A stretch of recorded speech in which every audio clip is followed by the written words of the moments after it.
They already defined you that way. The ones who tried to convince you that you would fail.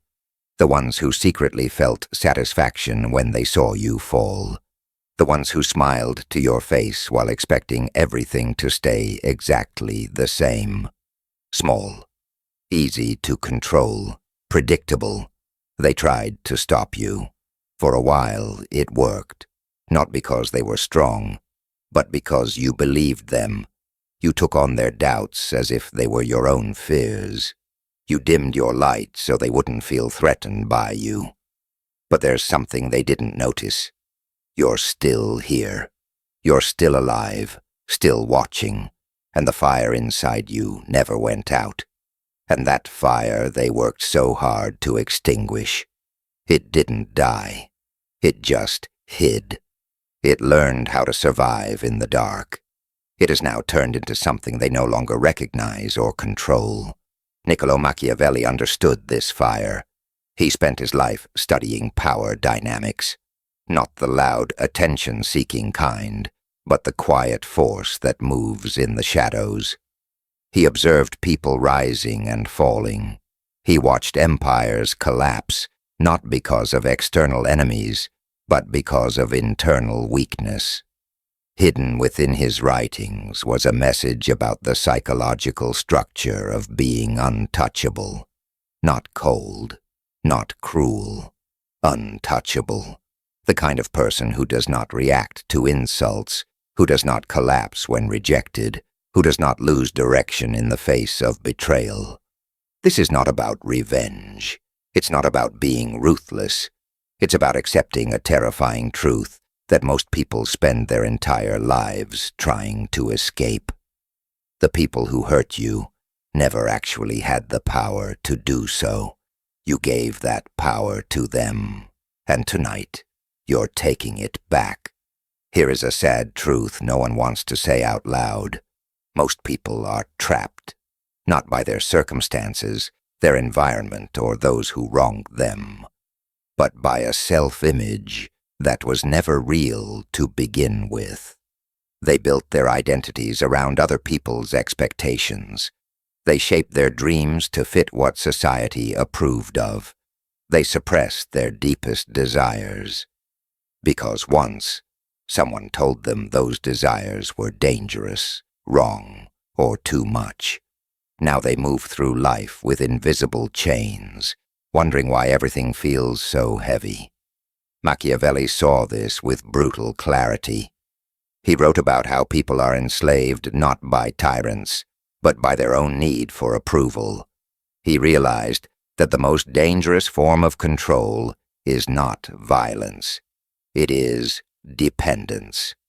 The moment you need someone else to feel worthy, they control you. The moment you wait for permission to act, you have already surrendered. The moment you make choices based on fear of rejection, you are no longer free. The harshest truth. The people holding your chains often don't even realize it. They're just projecting unconscious patterns and passing their fears onto you. And you accepted it. Because you were young, you trusted, and you didn't know better. But you're not young anymore. And now you know. Machiavelli once wrote, "A man who wishes to be entirely virtuous will inevitably come to ruin among so many who are not virtuous." This is not a call to abandon morality. It's a warning. If you expect the world to act fairly, you will wait forever. The world is not fair. People will try to hold you back, not because they are evil, but because your progress threatens their stagnation. Your courage exposes their cowardice. Your rise reminds them of their excuses, and they will say things like, "Be realistic. Don't get your hopes up. Who do you think you are?" They disguise fear as wisdom. They label limitations as love. What they don't understand is this. You no longer need their permission. How many times have you fallen? How many failures have you endured? How many nights did you lie awake wondering if balance would ever return? And yet, Here you are, still standing, still searching, still refusing to accept this as all there is. Do you understand what that means? It means you are unbreakable, not because you didn't suffer, but because suffering didn't stop you. Every attack, every rejection, every betrayal was supposed to end you, and it didn't. They couldn't break you, not because you are stone, but because somewhere deep inside there is a part of you that refuses to quit, a part that says, not yet, a part that knows with certainty that the story isn't over. Machiavelli called this virtù, not moral virtue, but inner force, the fusion of will, adaptability, and relentless forward motion. And here's what most people miss. Virtù is not something you either have or don't have. It's something you build. Every time you fall and rise again, you reshape it. Every time you choose action over self-pity, you strengthen it. Every time you question the value of others' beliefs, you refine it. The attacks were never meant to destroy you. They were meant to reveal that you exist. Every wound you carry proves you survived. Every scar confirms that you chose movement over collapse. You think pain weakened you. That pain is your power. Comfort could never have taught you what hardship did. Safety never gives depth. Struggle does. The ones who tried to break you have no idea what they created. They thought they were crushing you. Now we reach the core, the hidden code within Machiavelli's writings, the psychological structure that makes a person unstoppable. This is not a list of tactics. It's a shift in consciousness, a restructuring of how you perceive your relationship with the world. This is not emotional. This is strategic. No one is coming to save you. No one will reveal their intentions to you. No one will fight your battles while you watch. This is not despair. This is liberation.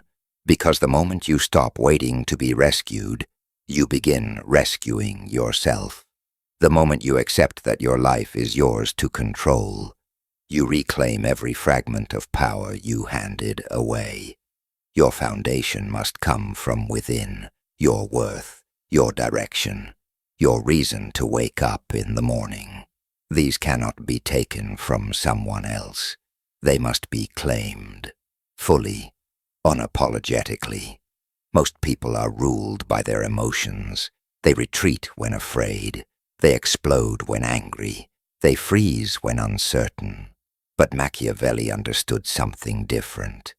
Emotions are signals.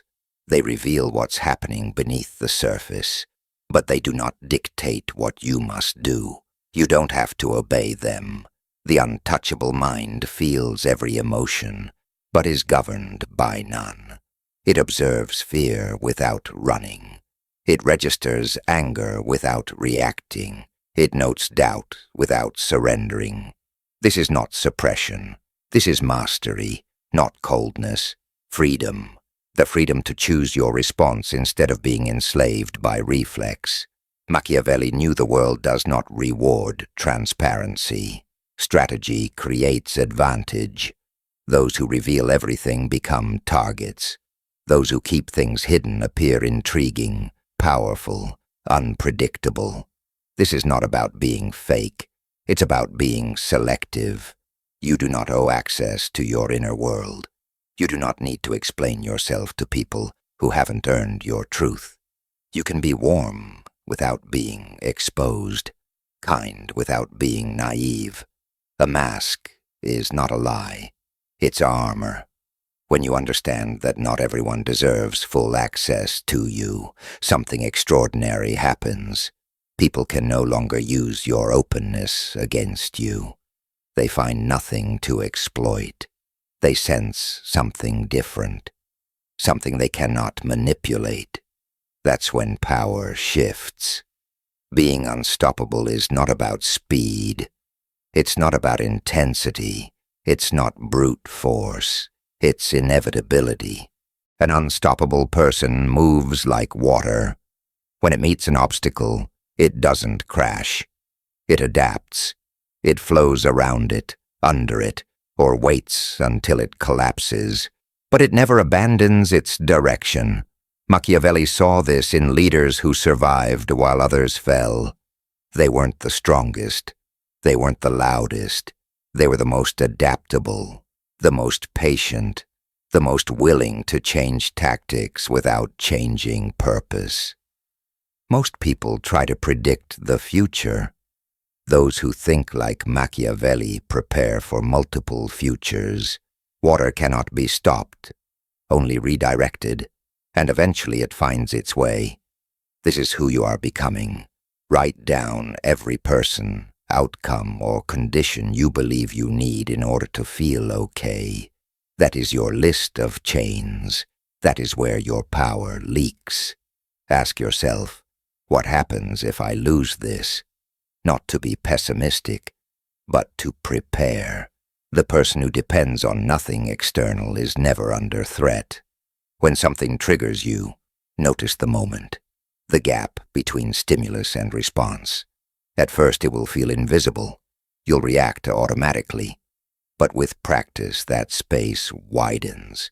And inside that space lies power. The power to choose silence over impulse, observation over assumption, strategy over survival. Stop announcing your moves. Stop explaining the process. Stop proving yourself to those who didn't ask. Let results speak for you. Let your silence confuse the noisy. Let your absence carry more weight than your presence. The world is addicted to what is visible, but the most effective moves happen off stage. In quiet discipline, unseen effort, uncelebrated choices, not for applause, not for shortcuts, not for popularity, but for the slow, invisible construction of something unshakable, a structure built on inner truth, not external approval. This is the Machiavellian path, not domination, not cruelty, mastery of your own mind, your own direction, your own fire. You're here now, but in truth, you've always been here. You heard the code. You recognized the pattern. Now there's only one question left. Will you use it? Because knowledge without application is entertainment. You can watch, you can feel something, and wake up tomorrow on the same path. Or you can decide, now, that something changes. They can't stop you because you stopped standing still. They can't destroy you because you rebuilt yourself. Stronger, wiser, calmer. They can't block you because you stopped asking permission. The code is simple. Take care of yourself. Control your reactions. Move forward calmly. Be prepared for everything. Depend on nothing. That's it. That's the foundation of psychological untouchability. Machiavelli understood this 500 years ago, and now you are beginning to understand it too.